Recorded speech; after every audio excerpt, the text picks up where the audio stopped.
Irmãos, minhas irmãs, que alegria a gente poder, mesmo que à distância, estar reunidos. Na verdade, essa corrente fluídica que nós formamos agora, a corrente do bem, do amor, ela não tem limites de espaço, não tem limites de tempo. Então é um privilégio a gente estar participando com esses companheiros aí tão queridos, né? Eu me recordo que há dias atrás eu fiz um trabalho parecido com esse para os nossos companheiros da União Espírita de Monte Alto, lá no interior de São Paulo. E eu não conhecia ninguém. É claro que a gente fica meio assim, meio que de alguma forma inibido, mas aqui eu estou em casa. Estou em casa e eu tenho certeza que o que nós vamos trabalhar aqui com relação à ação e reação vai fazer sentido para cada um de nós. Estamos numa busca, né? Senão a gente não estava aqui, diante de um computador, diante de um telefone. A gente está no processo de tentar encontrar a nós mesmos, encontrar a realidade espiritual e, através do processo de estudos, fazer o grande desafio que é tentar nos tornarmos os que praticam a palavra de Jesus. Então, nossa prece foi durante o dia e durante os dias que antecederam esse momento de que a gente pudesse ser aqui agora um instrumento dos benfeitores espirituais, que esses amigos, eles conhecem o seu coração, conhecem nossos sentimentos, eles sabem dos anseios nesse momento tão difícil de pandemia, de incertezas econômicas, de comoção social, mas eles querem-nos, por certo, trazer uma palavra de consolo, de conforto e também, ao mesmo tempo, de desafios. Então, eu quero convidar você para ficarmos juntos, mas, acima de tudo, ficarmos juntos com a gente mesmo, com o nosso coração e com o nosso pensamento. Então, que possa Jesus e os amigos espirituais nos abençoarem. Pois bem, queridos, ação e reação é o tema. Eu queria começar a introduzir o tema de uma maneira que é até bem didática, a gente trabalhar os conceitos. O que é uma ação? Vejam só, eu fui até o dicionário e vai dizer o dicionário que a ação é o resultado do fato de agir. Tem hora que o dicionário dá até raiva, né? Se é ação, resultado do fato de agir, parece super óbvio, né? Tudo aquilo que se faz é uma ação. Pois bem, então agora nós estamos tendo uma ação, sim, mesmo que não nos deslocando fisicamente, estamos tendo uma ação. Qualquer tipo de movimentação energética, com movimento físico ou não, é uma ação. Só que qualquer ação, ela vai produzir uma reação, é uma lei física. Vou trabalhá-la rapidamente aqui, não é a proposta, mas a lei física vai se comungar com a lei espiritual. Mas o que seria, então, uma reação? A gente vai, de novo, ao dicionário e vai dizer ao dicionário que reação é uma ação de um corpo que um corpo exerce sobre um outro corpo que se choca contra ele ou que lhe comprime. Então, todas as vezes que nós temos uma ação, essa ação gerará uma ação contrária, que se intitula, se conceitua como reação. Pois bem, então a reação é uma contração. Todas as vezes que nós produzimos uma ação, nós vamos gerar uma reação. Uma lei física, a terceira grande lei de Isaac Newton, vai dizer para a gente o conceito da lei de ação e reação física, vai dizer que se um corpo aplicar uma força sobre um outro corpo, receberá deste mesmo corpo uma força da mesma intensidade, na mesma direção, porém no sentido contrário. É a lei física, então se nós, por exemplo, numa atitude impensada, damos um murro na parede, a parede nos devolverá o mesmo murro, na mesma intensidade, porém no sentido contrário. Quando nós pensamos, então, linkaremos isso com a questão espiritual, a gente vai perceber que as leis físicas, elas são resultados, elas são expressões das leis espirituais. Então, há uma lei de ação e reação, na verdade, é um princípio de lei, da grande lei de causa e efeito, trabalho daqui a pouco isso, mas ela é uma lei espiritual. Então, Isaac Newton foi instrumento para trazer a lei física, para mais tarde a gente entender a lei de reação no sentido espiritual. Quando na questão 540 de O Livro dos Espíritos, nós vamos ouvir na resposta dos benfeitores espirituais Allan Kardec, falando da evolução do átomo primitivo ao arcanjo, nós entendemos a visão espírita de que o átomo primitivo é matéria. O arcanjo é um ser espiritual evoluído. Mas a matéria faz parte do processo de lapidação dos espíritos. Então, as leis se comungam. Então, há uma lei de ação e reação também linkada com os investimentos espirituais. A grande lei de causa e efeito, colhemos o que semeamos. Então, a ação é esse resultado de uma força, de um efeito contrário, que está inclusa na grande lei de causa e efeito. Então, vejam só, meus irmãos, a lei de causa e efeito ela poderia se desdobrar em várias outras vertentes. A gente vai trabalhar hoje um princípio dela, talvez o mais conhecido, que até se confunde com a própria lei, que seria o princípio de ação e reação, que faz parte da lei de causa e efeito. Essa lei de causa e efeito, ela foi introduzida pelo próprio Jesus. Introduzida. Paulo de Tarso também, no afã de tentar trazer essa lei, faz um complemento. Só que, na verdade, a grande lei de causa e efeito só foi entendida, só foi concluída 18 séculos depois de Jesus, com o advento do Espiritismo. Depois a gente fala por que isso. Mas Paulo de Tarso, nessa ânsia de trazer o conceito de lei de causa e efeito, escrevendo a carta aos Gálatas, capítulo 6, versículo 7, o grande apóstolo dos gentios diz assim: não vos enganeis, Deus não se deixa escarnecer, porque tudo aquilo que o homem semear, isso também haverá de colher.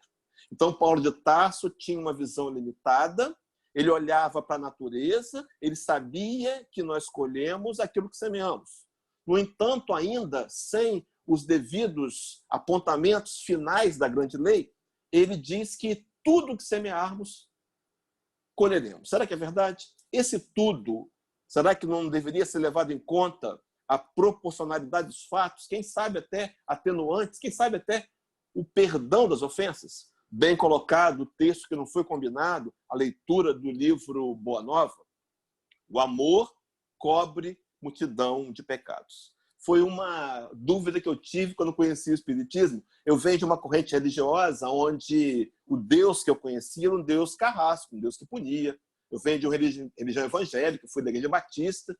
Depois eu me mudei para Minas Gerais, fui morar em Leopoldina e conheci um segmento pentecostal, migrei para esse segmento.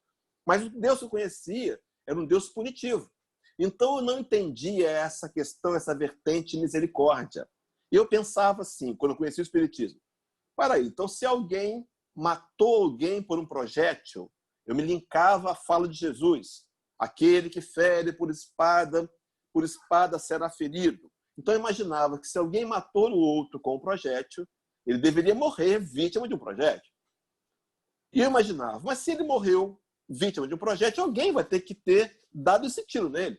E também vai ter que receber um tiro. Isso vai acabar quando? Eu não entendia que o amor cobre multidões de pecados. Meu irmão, minha irmã, não importa, olha o que eu vou dizer, ouça com o coração. Não importa a sua história até aqui hoje, não importa.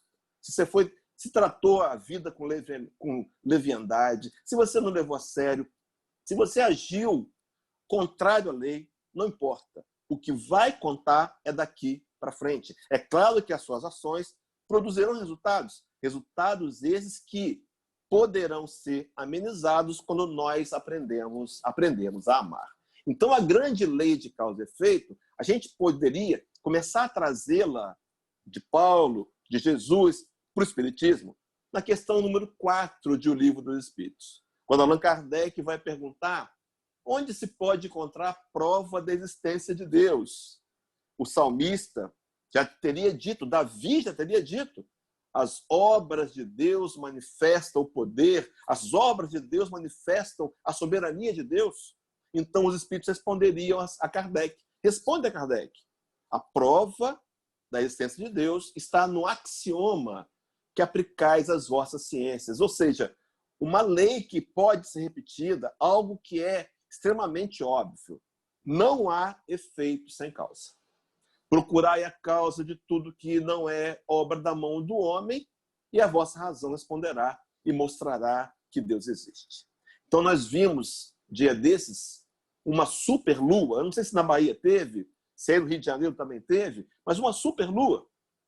Não foi o homem que a criou, foi Deus. Então, se não foi o homem, há uma inteligência criadora na verdade, Deus. Então, a lei de causa e efeito mostrando para a gente que nós somos resultados. Meus irmãos, o primeiro raciocínio direto. Será que nós temos consciência disso? Intelectualmente, eu tenho plena convicção que você sabe. O meu pai, um homem que não teve muitos estudos, ele desencarnou tem próximos 4 anos, ou um pouquinho mais, ele dizia assim para mim, olha, tentando me ensinar o que ele não sabia, que é da lei de causa e efeito.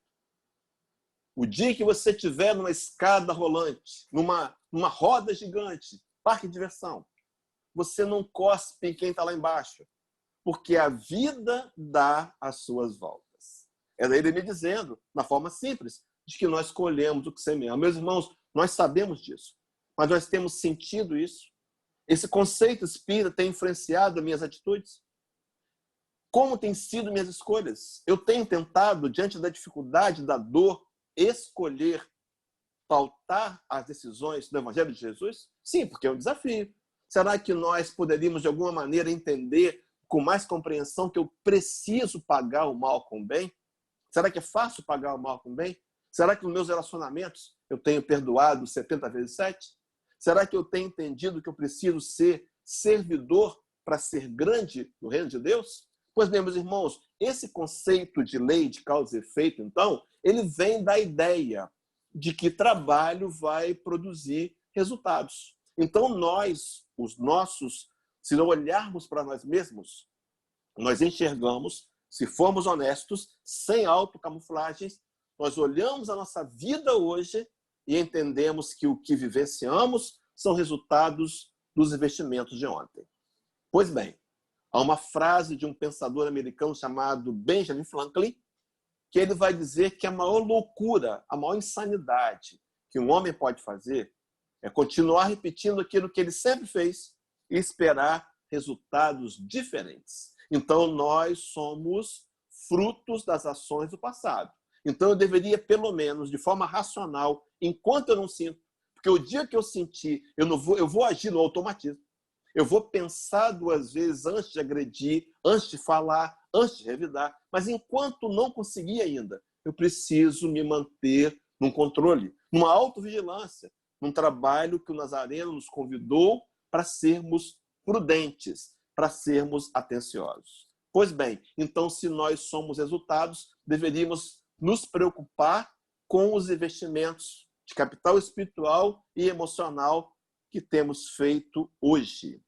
Chico Xavier dizia assim, ninguém pode voltar atrás e fazer um novo começo, mas qualquer um, eu, você, podemos recomeçar agora e fazer um novo fim.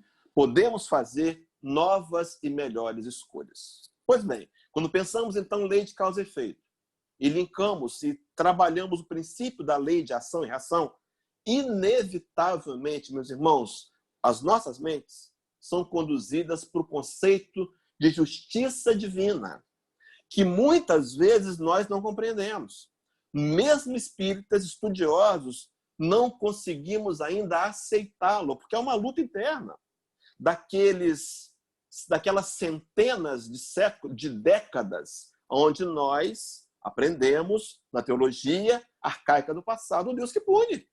E agora nós precisamos entender que a justiça de Deus, ela não vai facilitar a história de ninguém. Deus é soberanamente bom e justo e vai nos dar aquilo que nós precisamos. É esse conceito. Quando Nazareno, no Sermão da Montanha, capítulo 6, versículo 33, ele vai dizer assim, se você lembrar desse texto, buscai primeiro o reino de Deus e a sua justiça, e todas as demais coisas vos serão acrescentadas. Ele está dizendo para mim que eu preciso aceitar que algumas dificuldades da minha vida não são castigo divino, mas são resultados das minhas escolhas indébitas e infelizes do ontem. Esse raciocínio me faz fazer as pazes com Deus e me liberta da revolta e da rebeldia infantil, porque Deus está me dando o que eu preciso. No entanto, eu também tenho experienciado a possibilidade de quitar os débitos do passado. Mas quando eu penso, então, em justiça divina, na vertente espírita, a minha mente me conduz a direitos e a deveres. Meus irmãos, nós temos o hábito de pensar somente em direitos.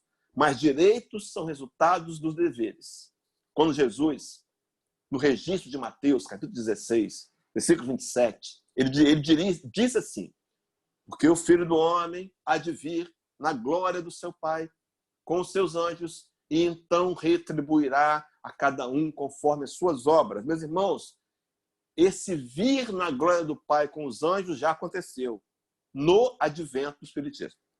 Um assunto para outro dia, mas Jesus já voltou. A segunda volta já aconteceu, mas tudo bem, vamos trabalhar adiante. Eu quero aprofundar no retribuirá a cada um conforme as suas obras. O que é retribuir, meus irmãos? Então, por exemplo, se a companheira Lícia Jardim, que eu vi que ela entrou ali, a gente troca mensagens pelo WhatsApp, aliás, pelo Messenger de vez em quando, se ela me der um livro, eu gostei do livro, eu tenho vontade de retribuir. Retribuir é um resultado de uma ação que eu tomei primeiro. Entenderam, meus irmãos? Então, Jesus está dizendo que ele vai retribuir de acordo com as nossas obras. Quais são as obras? As obras materiais, as obras em benefício do outro também, mas principalmente as obras dentro de nós. Lá em Lucas, capítulo 14, versículo 21, o Nazareno nos disse, capítulo 17, versículo 21, que o reino de Deus está dentro de nós. Pois bem, queridos, linkando tudo isso com lei de causa e efeito, com o princípio da lei de ação e reação, a gente começa a pensar o que eu gostaria de receber. Então, eu preciso pensar em semear? Preciso pensar na qualidade da minha semeadura? Me lembrei da máxima de Jesus, que talvez seja uma das mais completas, o maior e melhor conceito de justiça trazido pelo Messias da Terra. Mateus 7,12. Sermão da Montanha, ele vai dizer: tudo quanto, pois, quereis que os homens os façam, assim fazei vós também a eles. E diz: esta é a lei e os profetas. Ele resume a lei e os profetas, em outros momentos fará o mesmo, mas em fazermos pelo outro como gostaríamos que os outros fizessem por nós. Meus irmãos, Jesus não poderia, ele não teria ainda, ele não teria como nos ensinar todas as coisas. Por isso o Espiritismo viria depois, como sendo a terceira revelação para ensinar-nos aquilo que ele não poderia ensinar, porque nós não tínhamos a capacidade moral e intelectual de entender. No entanto, o que ele está dizendo é a introdução da lei de causa e efeito. Ele está dizendo que o resumo da lei está em fazermos ao outro como gostaríamos que os outros fizessem por nós. Então, a lei de causa e efeito, esse princípio da lei de ação e reação, é uma lei de responsabilidade pessoal. Nós, meus irmãos, precisamos nos amadurecer um pouco mais como espíritos para deixar de lado as reclamações, as lamúrias e começarmos a efetivamente entender que se nós quiséssemos acusar alguém, o acusado deveria ser nós mesmos. Mas nós viemos de uma ideia, de um processo psicológico de vitimização. A gente acha que não merece. Meus irmãos, Deus não comete injustiças. E o que você vive hoje, o que viveremos amanhã, serão resultados. Pois bem, então, voltando a Benjamin Franklin, insanidade é eu continuar fazendo aquilo que eu estava fazendo e querer que as coisas mudem. Eu preciso mudar de investimentos. Isso é inteligente e isso é maduro. Então, a lei de causa e efeito é uma lei, o princípio da lei de ação e reação, princípio de ação e reação, que é da lei de causa e efeito, é intransferível. Responsabilidade pessoal intransferível. Nós podemos culpar os outros. Meu irmão, é fácil arrumar um culpado. Pode ser o governo, pode ser a sogra, pode ser o cachorro do vizinho. É fácil arrumar um culpado. E quando você encontra um culpado para suas mazelas, sabe o que acontece? Primeiro momento você tem um alívio. Parece que resolveu de alguma maneira. Só que, na verdade, você apenas empurrou a sujeira, numa linguagem popular, para baixo do tapete. Na verdade, nós só conseguimos resolver alguma ação, algum problema, quando assumimos a parcela de contribuição nesse enredo, a nossa parcela pessoal. Então, culpar o outro é infantil. Olhar para nós mesmos e assumir a parcela intransferível é responsabilidade de um espírito que amadurece. Então, quando eu entendo que sou eu o senhor da minha história, que preciso retomar essa história, eu começo a entender que esse fato precisa começar hoje, agora, diante do computador, do telefone, ouvindo uma palestra virtual, ao lado de pessoas queridas, mas que o convite do Cristo é para que eu assuma a minha responsabilidade, essa que é intransferível. Precisamos abolir, ou nos forçar a abolir, o velho conceito de vitimização que nós desenvolvemos durante encarnações. Poderia até explicar por quê. Algumas encarnações, talvez muitas dessas que tivemos, nós somos escravos, do berço ao túmulo. E aprendemos, ouvimos desvalias, ouvimos agressões, ouvimos insultos e tínhamos que nos calar. E esse registro está impregnado no nosso psiquismo. E algumas vezes, meus irmãos, acessamos isso como realidade. E a gente ainda, hoje, se sente a vítima, mesmo conhecendo a libertação do Evangelho de Jesus. Pois bem, Paulo de Tarso, para falar de responsabilidade, ele vai trazer uma fala aqui na carta aos Romanos, capítulo 14, versículo 12, Paulo vai dizer assim: de maneira que cada um de nós dará conta de si mesmo a Deus. Nós nos responsabilizaremos pelas atitudes que fazemos. Então, a lei de causa e efeito, o princípio da ação e reação, é uma lei de responsabilidade pessoal e é intransferível. Quando Paulo de Tarso cita essa responsabilidade, Paulo, vamos só linkar, vamos voltar a Paulo Estevão, a literatura básica do cristianismo primitivo, a literatura espírita básica, vamos encontrar uma fala de Jesus. Paulo foi instruído pelos apóstolos, Paulo conheceu parte do conhecimento do Cristo pelos apóstolos, e ele vai lembrar-se da parábola do servo vigilante, lá de Lucas 12, quando no versículo 48, diz assim o Nazareno na parábola: e a qualquer que muito for dado, muito se lhe pedirá. E ao que muito se lhe confiou, muito mais se lhe pedirá. Meus irmãos, a lei é de responsabilidade pessoal, mas ela é agravada pelo nível de consciência. Então, hoje, nós espíritas, que detemos o conhecimento que temos, seremos mais cobrados. Não dá mais para fugir disso. É fato, é algo que está cristalizado. Batemos o martelo. Pois bem, se nós seremos cobrados, se não seria hora de nós espíritas assumirmos uma postura diferente, de seriedade religiosa? A gente vem de várias encarnações, vivenciando encarnações onde a religião era algo tratado de forma leviana. A gente cumpriu os dogmas. Pronto, cumprimos os dogmas. Estava tudo resolvido. No entanto, hoje, como espíritos, entendemos que a religião precisa ser uma ponte de espiritualização. Não podemos, de novo, transformar o espiritismo numa religião social. Ela precisa ser algo que mexa com o meu interior. Quando Allan Kardec vai ser questionado pelo Espírito de Verdade, no livro Obras Póstumas, na segunda parte, Kardec recebe a seguinte orientação: Kardec, você está disposto a abraçar essa missão? Porque previno-te que está em tuas mãos uma doutrina capaz de abalar e transformar o mundo inteiro. Meu irmão espírita, minha irmãzinha espírita, o espiritismo tem abalado o seu mundo íntimo, tem te transformado. Precisamos deixar de ser levianos com a religião e transformá-la em ferramenta. Quanto mais consciência temos, mais seremos cobrados. Uma questão do Livro dos Espíritos, 637, Kardec vai perguntar assim: será culpado o selvagem que, cedendo ao seu instinto, se nutre de carne humana? Então, o selvagem, o canibal, matou e comeu.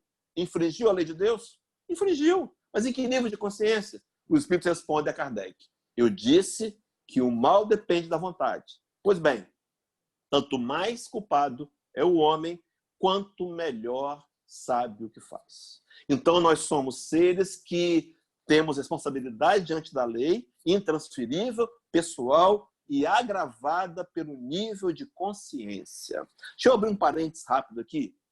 Quando Allan Kardec, quando Paulo de Tarso escreveu a carta para Timóteo, Timóteo era um amigo, um homem que admirava Paulo, que tinha uma profunda gratidão por Paulo de Tarso. Ele escreve a carta a Timóteo e vai dizer assim, capítulo 6, versículo 10, primeira carta, diz assim: porque o amor do dinheiro é a raiz de toda espécie de males. E nessa ganância, muitos se desviaram da fé e se transpassaram com muitas dores. Meus irmãos, tem gente fazendo do espiritismo um feeling financeiro. Tem gente fazendo do espiritismo algo que lhe garanta recursos financeiros. Quanto mais fazemos isso com consciência, nós colheremos em nós mesmos, como disse Paulo, seremos transpassados por muitas dores. Quanto mais eu tenho consciência que a ferramenta espírita é, para mim, um trampolim de evolução moral e eu não utilizo, inevitavelmente eu terei que dar conta diante da lei. Não é castigo, não é punição, não é ameaça.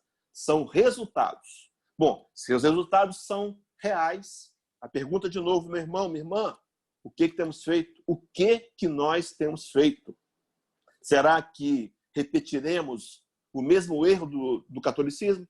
Quando nós lá atrás criamos uma designação chamada católico não praticante. Lembra disso? Qual a sua religião? Eu sou católico não praticante. Meu irmão, não teremos a ousadia de criar o espírita não praticante. Nós somos desafiados a lançar mão dessa ferramenta para avançarmos moralmente. Na questão da consciência, é uma fala muito conhecida do Dr. Bezerra de Menezes, onde ele vai dizer que o espiritismo não efetua aos seus adeptos qualquer exigências. Todavia, vejam, meus irmãos, quem toma consciência dos seus postulados, quem toma consciência dos seus postulados, sente-se naturalmente constrangido a ceder de si mesmo cada vez mais. Então, nós estamos diante da lei de causa e efeito, diante do conceito de justiça divina. Então, eu trouxe uma história rápida para contar para a gente. Eu tenho até às 20 horas, não é isso? Até às 20 horas, ou um pouquinho antes, o sinal ali do companheiro certinho. Então, eu me lembrei do livro Ação e Reação, de André Luiz por Chico Xavier.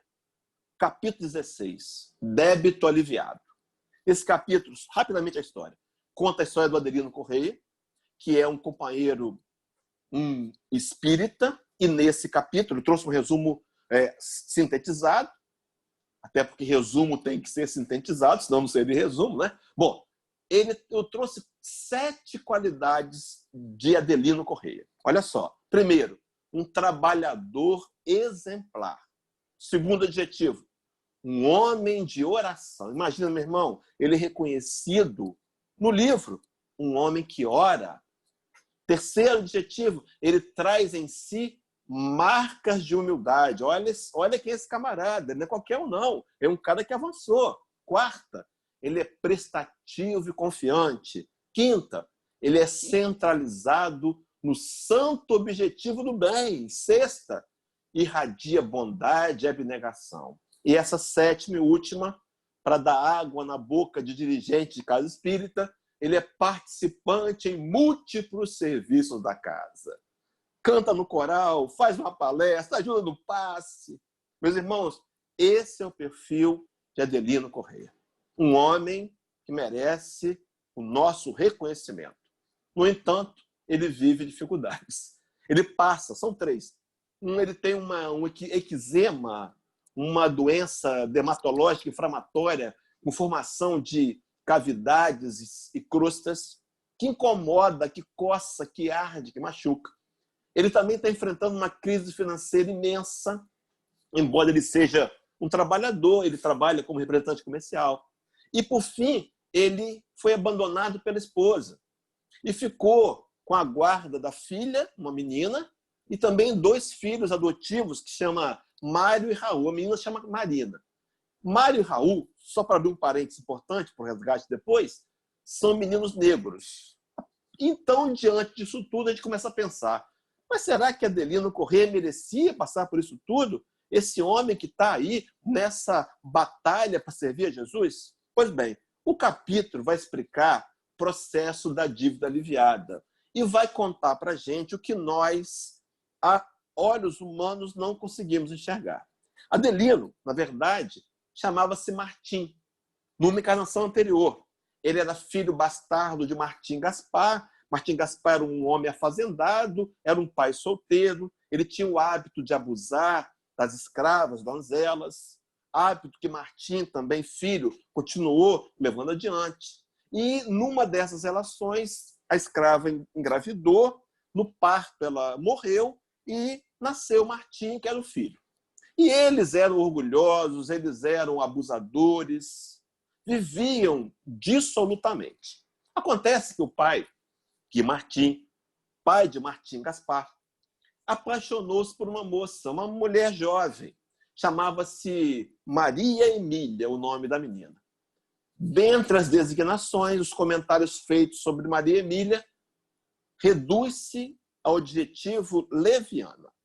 Ela tinha 21 anos, ele tinha o pai 43, apaixonado por uma moça mais jovem, mas o filho tinha 20. E o filho, e agora a madrasta, se é que podemos chamar assim, se apaixonam e começam a ter encontros fortuitos. E agora eles planejam matarem a Gaspar, a Martim, ao pai. E o que eles fazem? Dois capatazes da fazenda, chamado Antônio e Lucídio, vão tramarem uma emboscada. Eles vão entorpecer a Martim Gaspar, e vão colocá-la na cama e provocarem um acidente. Então, Martim Gaspar morre queimado, é um acidente. O filho, Martim, herda os bens e herda também a mulher. Achou que tinha dado tudo certo. Só que, meus irmãos, ele começa a se inserir num profundo processo de remorso esse que vai, em consequência disso, provocar uma grave obsessão. Nessa obsessão, ele acaba fugindo, vai morar na Europa, vai ficar 5 anos na Europa, mas lá na Europa ele sente o seu corpo como que queimando. Ele sente as chamas que o pai, que havia provocado no pai, porque o pai morreu, sendo queimado ainda vivo. Por certo, tenha percebido. Depois disso, ele começa a quase que enlouquecer, vive à beira da loucura. Maria Emília abandona, ela só queria a parte boa, ele é abandonado, ele acaba morrendo. Como se não bastasse, morto, ele é capturado pelo pai, pelo genitor, e vai padecer numa zona de sofrimentos por 11 anos. 11 anos. No entanto, direito seu e meu, ele se arrepende. Se arrepende, e nisso que ele se arrepende, ele é resgatado pelos mensageiros da paz, um grupo que é levado à mansão da paz para poder ser tratado. Tratado, restabelecida o seu lado psicológico, emocional e espiritual, ele volta para a encarnação.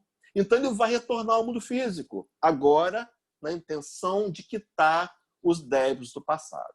E o autor espiritual, André Luiz, faz um resumo maravilhoso. Vai explicar para a gente que aquele eczema, aquela doença que ele tinha, era para resgatar o assassinato do pai. Então agora ele está sentindo na pele o que ele provocou no outro, porque ele teria se arrependido. Meus irmãos, não tem nada melhor para a gente aprender do que sentir na pele. Não faz tanto tempo assim, antes desse recolhimento necessário, antes da pandemia, um companheiro comentava na praia: nossa, o picolé está muito caro. Como é que pode o picolé ser tão caro assim? E alguém mais sábio comentou para ele: meu amigo, eu queria que você pegasse o carrinho desse menino e ficasse algumas horas na praia vendendo picolé, para você sentir a dificuldade que é arrastar um carrinho na areia, ouvir pilérias, para ganhar o que ele está ganhando. Meus irmãos, não tem nada melhor do que sentir na pele. Então veio Adelino com o eczema.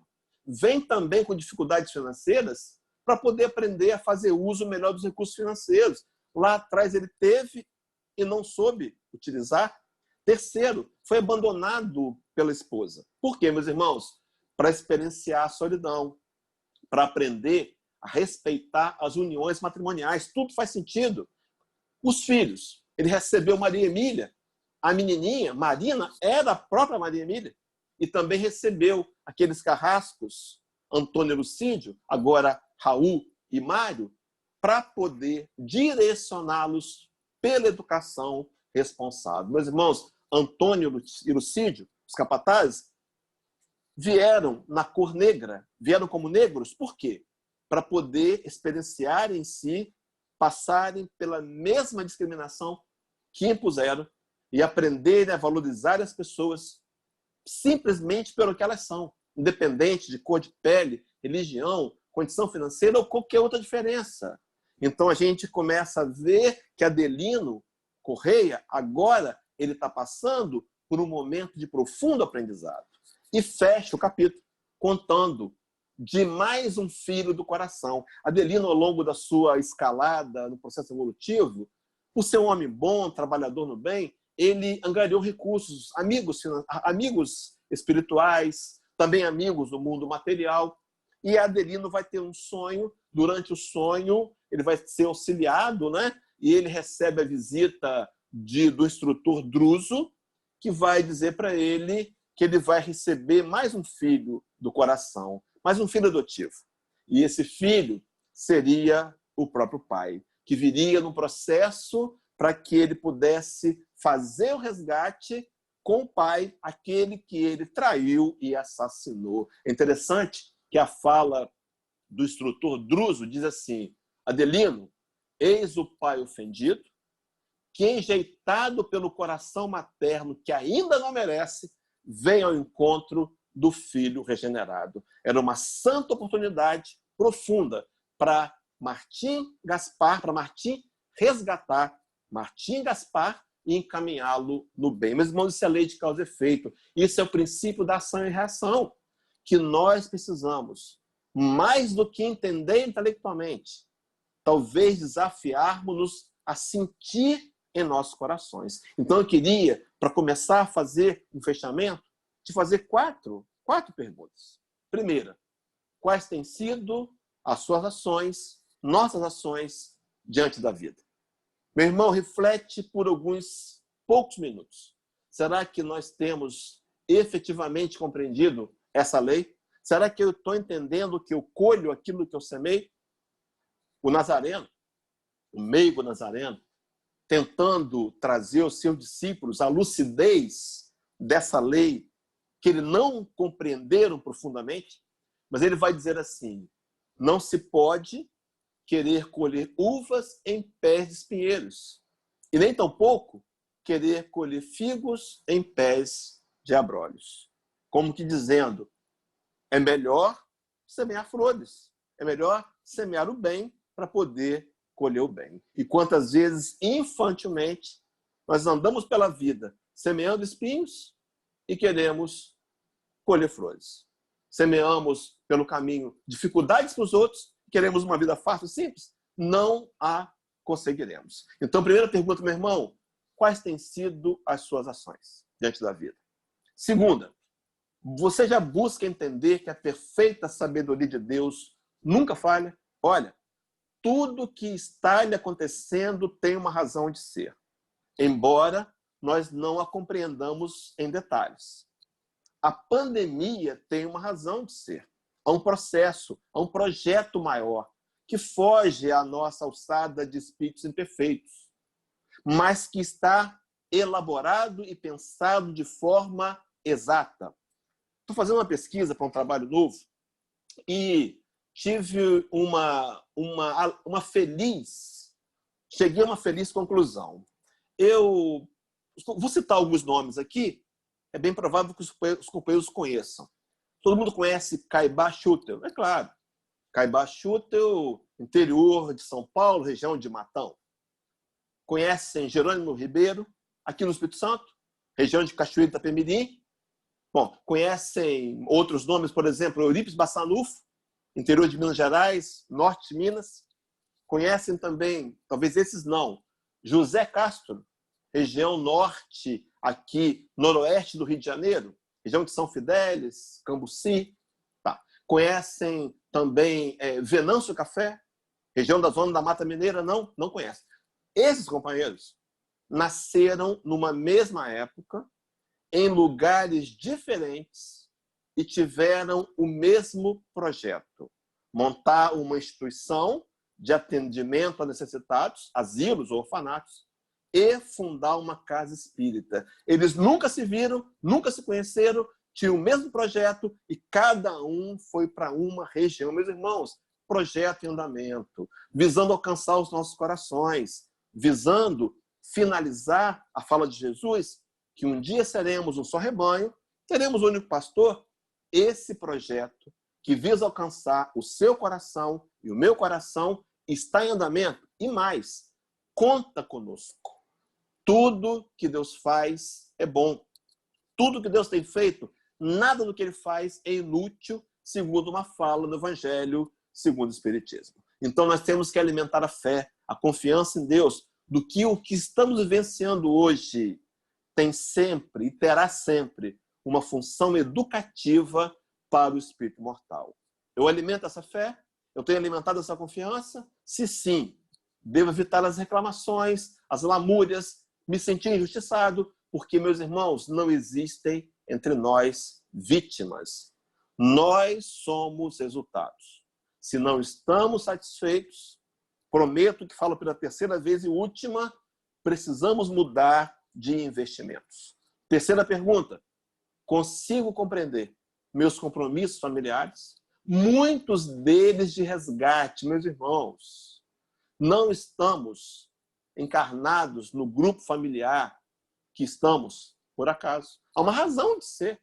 Então, esse companheiro que eu acostumei a adjetivar de desafeto, talvez seja um credor do passado, que eu pedi a Deus para reencontrá-lo agora nos laços consanguíneos, para que eu tivesse a oportunidade de fazer reparações. E, mais uma vez, talvez eu esteja relegando, querendo me afastar, abandonando o meu compromisso e abandonando aquele companheiro. E quarta pergunta e última: já entendo, meu irmão, que o caminho do bem, do amor e da caridade são os únicos viáveis à minha regeneração? Será que eu entendi que o bem, o caminho do bem, do amor e da caridade são os únicos? Algumas vezes nós abrimos concessões. Somos espíritas, mas agimos algumas vezes como não espíritas. Às vezes agredimos, ofendemos, agimos no viés do bateu, levou. Ou então, esse tipo de perdão eu não concedo. Meus irmãos, precisamos mudar, precisamos rever os conceitos do Cristo e fazer o alto desafio de nós nos ajustarmos a eles. Essa é a grande luta, uma luta milenar, onde a gente tem vivenciado, de um lado, o império do orgulho, do egoísmo, da vaidade, as chagas da humanidade, e do outro, o evangelho desafiador. Ninguém disse que seria fácil. Quando Jesus dirigiu os seus discípulos, Evangelho de Lucas, capítulo 9, versículo 23, ele vai dizer assim: e dizia a todos, se alguém quer vir após mim, há uma escolha. Mas se você quer vir, negue-se a si mesmo. Kardec, mais tarde, nos revelaria que a nossa grande luta seria o combate ao egoísmo. Negar a si mesmo. E ainda remata: tome a cada dia a sua cruz, vem e segue-me. Há uma cruz, meu irmão. Nós temos uma cruz para levar. Talvez a sua cruz pontual seja na área familiar, ou na área financeira, ou na área física. Mas há uma cruz comum a todos nós. A cruz da evolução moral. Que em alguns momentos nós vamos ter que desagradar nós mesmos para poder agradar a Jesus. Eu quero finalizar com uma fala de Paulo de Tarso na carta aos Efésios, capítulo 4, versículo 32. Diz assim: antes, sede uns para com os outros, benignos, compassivos, perdoando-vos uns aos outros, como também Deus em Cristo vos perdoou. Meu irmão, será que nós temos sido, com os companheiros de ideal espírita, no nosso trabalho, no nosso dia a dia, benignos? Será que eu tenho priorizado as ações do bem? Será que eu tenho sido compassivo? Será que eu ajo com pacificação? Será que as minhas palavras trazem paz, trazem equilíbrio, trazem serenidade? E mais, perdoando-vos uns aos outros. Será que eu tenho perdoado? E Paulo vai completar.